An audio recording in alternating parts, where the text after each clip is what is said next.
We begin with the plan for seismic change in state education and the man at the helm of that plan. The House bill filed late this week would be an historic expansion of the state's school voucher program. Every student in the state, kindergartner through high school senior, becomes eligible to receive state money to go to private school or homeschool even if they choose. The bill has major support from those who back choice, leveling the financial playing field and giving options to all families. And it drew immediate blowback from those fearing the demise of public schools. School choice is a priority for Florida's new House Speaker Paul Renner. And House Speaker Paul Renner is with us this morning live. And it is so good to have you, Speaker. Great to have you on the program. Great to be with you, Glenna. And thank you for sparing some of your Sunday with us. I know that's not always so easy, but let me start with this HB 1. You gave it the #1 bill in the House this week. Is it fair to say that this really does dismantle and rebuild the structure of school in Florida? Well, it's really an extension of what Florida's been undertaking for 25 years, which is just saying that students should go to the school that best fits their needs. And whatever that is, wherever that is, we have many great public schools. I was a public school student throughout my entire tenure, but some children don't succeed in the environment where their zip code tells them they should go. And so we should have other alternatives, whether that's charter schools or home schools or private schools. And so this bill is really an extension of what we've begun so that every child gets the education that best fits their individual needs. So I want to really let our viewers hear some of the details in the plan because the devil is always in the details. But I want to pick up on what you just said 25 years ago and shout out to Miami guy Jeb Bush, former governor, who actually started the voucher program. What is in this bill sort of not only continues and builds upon that, but builds it very differently, because the voucher program typically would be for either lower income families to give them the financial wherewithal to go to a private school, send their children to private school, or people with special needs, I guess they call it special abilities now, who need a different kind of schooling. And those were the kind of guardrails on the vouchers, and you had to be eligible for that. And this blows that all up. There is no need-based eligibility requirements now, right? This is for everybody. Well, the two things I'm most excited about in this bill, and you mentioned children with unique abilities. So think of children with autism or Down syndrome. Right now, given the current structure of our program, there's a wait list, and estimates vary, but somewhere around 9,000 students who have unique abilities who are being told no. And what a terrible thing for a parent to have to be shut out of that. And so this bill, when you said blows the doors off, it lifts that wait list so that we will never again tell an autistic child or a child with other unique abilities that they can't get the specialized education that they need. And I'm super excited about that aspect of the bill. But the other part of it is what's called an ESA, an educational savings account. So currently in our program, for those that do not have unique abilities, you can only pay for tuition, but you can't customize that any further. We want to be able to say that, look, if you need to have a in-home tutor, which could be a public school teacher that comes in your home to help your child with math or reading, you can use this account in more customizable ways. And I think that will empower both parents and students, as well as their teachers and school advisors, to make sure that every child gets a customized education. And so that ESA component is new. Now, it's already there in place for the unique ability students, but it's not for the other students who enjoy this program. Okay, so I should say, go ahead. No, I'm sorry, I don't mean to interrupt, but I want to, the ESA component, could you sort of compare that to a health savings account or a flex medical account where you get this pot of money to spend on certain things pertaining to education? Would that be a fair comparison?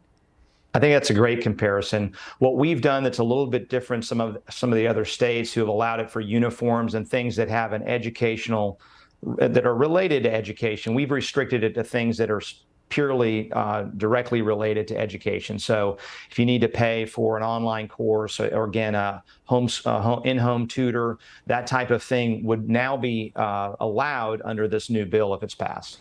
So there are questions, so many questions on capacity, and are there enough private schools? But really the essential question is, because you've seen the blowback, you've seen the concern, you've seen the fear about the demise of public education in public schools. So, Mr. Speaker, with all of this choice, and we'll go into more of the detail, but with all of this choice, who do you expect, what kind of families would you expect would choose to remain in their neighborhood's public schools? Do you see that happening? Well, absolutely. It's happening today. So our current cap is over $100,000 for a family of four, but the majority of students that use our program their families make less than $40,000 a year, and 75% come from minority communities. So there are many, many people that are very happy with their public schools. As I mentioned, I went through K through 12. I think I turned out okay. My mom was a public school teacher. There's many great public schools. It's going to be a good year for public schools in the legislature on some other bills we'll be working on and things we'll be funding. So many people will stay just where they are, as they are today, with that pretty elevated cap. And so I think those concerns are really overwrought. We've spent more money devoted to all forms of public education in the time that I've been in the legislature, and I expect that to continue again this year. Would you say that this might be a spur to make public schools and the administrators of those public schools feel like they need to be a bit more competitive to win that choice? That's exactly right. And the power of choice is just that. You know, imagine that you're told that you're going to go out and shop for a car, but you can only shop on the car lot that's nearest to your home, the one your zip code tells you can attend. And if you don't like it, say that's a Ford dealership, and you don't like what you see there, you can't leave. You can't go to Chevy or GMC or Toyota. You can't go anywhere. You're stuck there. That's the system that we inherited with a monopoly, and that just doesn't lead to good results. And so choice over the last 25 years, and you mentioned the transformational path that Governor Jeb Bush put us on 25 years ago, has made our public schools better. We went from being at the bottom of the barrel to third in the nation in our public schools. I'm proud of our public schools, and we want to make sure we give them every resource to succeed. But you're absolutely right, Glenna, that this choice program, and this will just build on that, will make everyone better. Because if you don't like it, you have not only an entrance, but you also have an exit to leave that school if they don't meet your child's needs. And I think that's the power of what we're about to do. So part of the Bush plan for the past 25 years was built-in accountability measures, and I want to talk to you a little bit about accountability and what's there and the financial component of all this. We're going to take a quick break, and we'll be back in a couple of minutes. Thank you.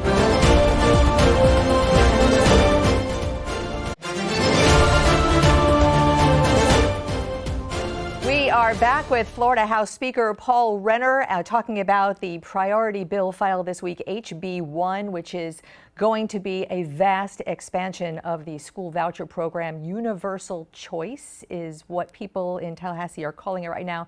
Mr. Speaker, I want to talk a little bit about sort of the guide rails and guidelines for this universal choice where families could choose public school or private school or even homeschool, parochial schools. There doesn't seem to be really a limit on who does this education. So I wonder if you would frame for us the accountability measures.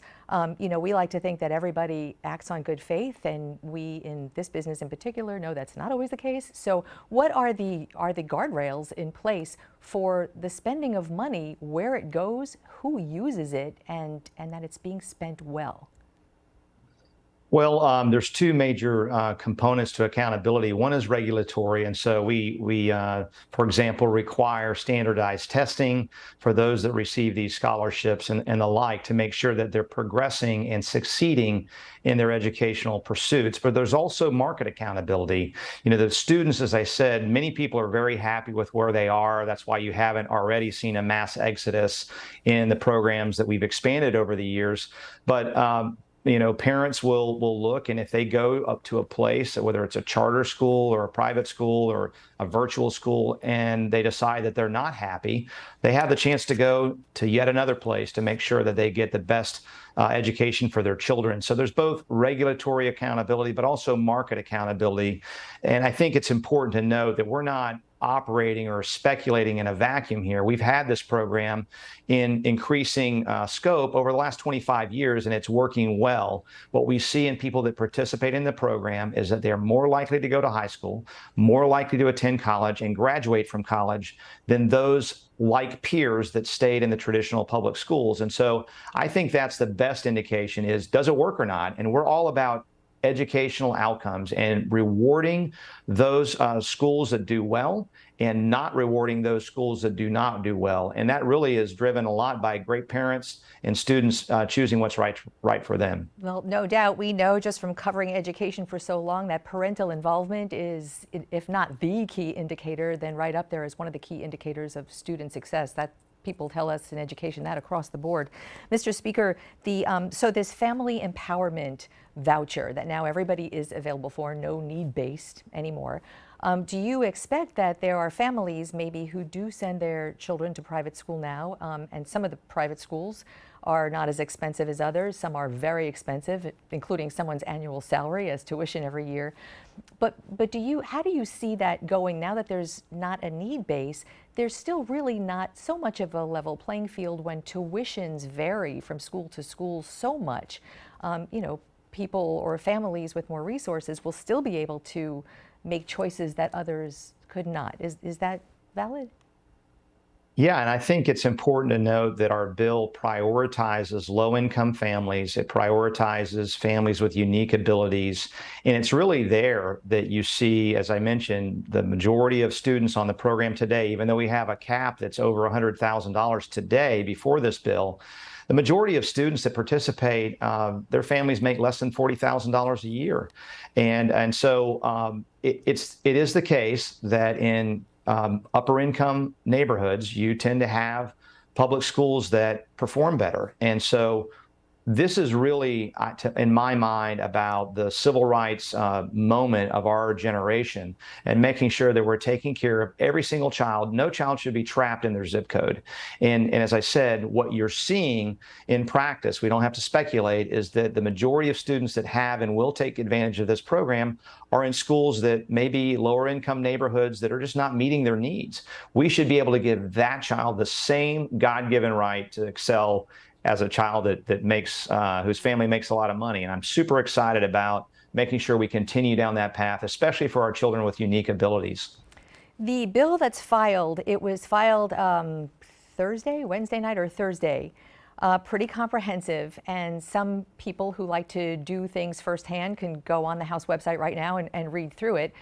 What I love is the little, what I call the cheat sheets that the House provides in the bill analysis. And that was pretty thorough, and there's something that stuck out in the bill analysis that I wanted to talk to you about, and that was, this is a quote, "indeterminate fiscal analysis," unquote. So that means, what about the money? We don't know right now. Does that concern you?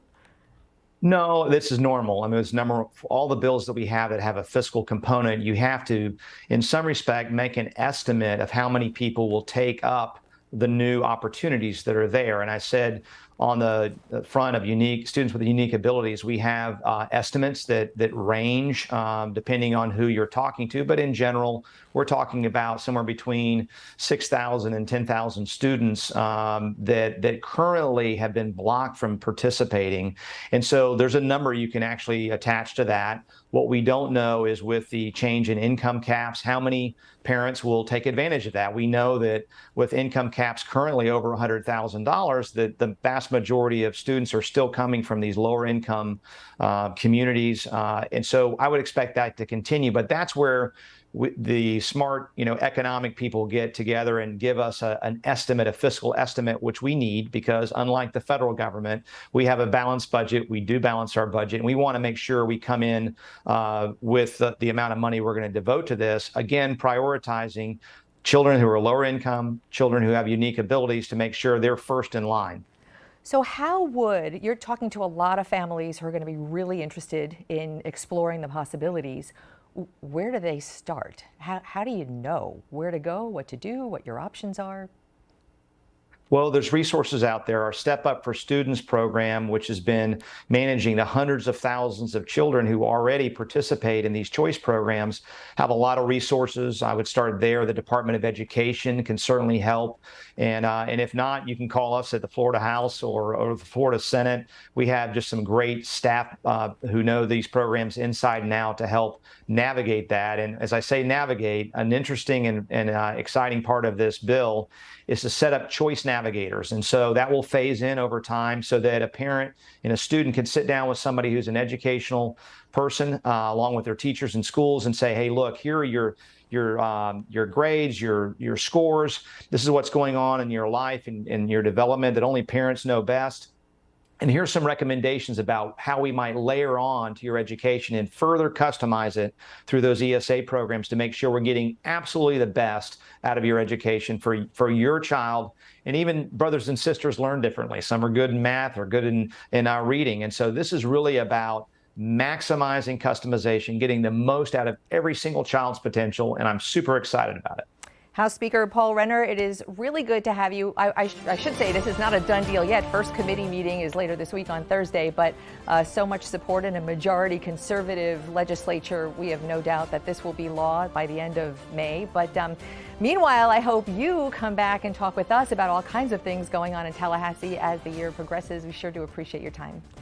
I look forward to it, Glenna. Thank you. All right. Thanks so much.